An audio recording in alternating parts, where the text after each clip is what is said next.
Just 2 weeks to go until the 2023 Texas legislative session ends. Several bills have passed and some still need to be negotiated. News 3's Donnie Tuggle checked in with local representatives to find out where things stand and their expectations. Donnie. Yeah, good evening, Connor. Lawmakers made funding for public schools, public safety, balancing the budget, and allocating a multi-million-dollar surplus their top priorities during this session. Tonight, I'm digging deeper to find out what was accomplished and what lies ahead.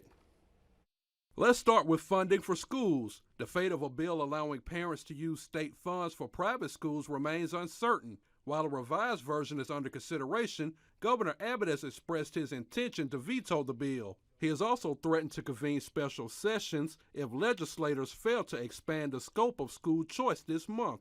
A bill that would strengthen laws that protect first responders and workers on roadways is one step closer to being signed. House Bill 898, known as the Slow Down Move Over law, would increase penalties for drivers that fail to change lanes or reduce their speed when first responders are working roadside.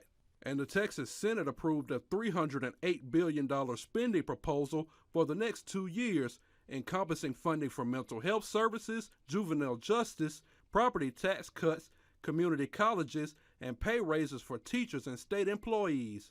Meanwhile, the House has its own proposal, which has less funding for power grid legislation and other key areas. I spoke with House District 14 Representative John Raney, who says lawmakers are committed to getting a lot more accomplished in the next 2 weeks. We will pass a lot of legislation in the next 2 weeks, and there will be a lot of legislation that dies. We're working the best we can to try to do something for public education.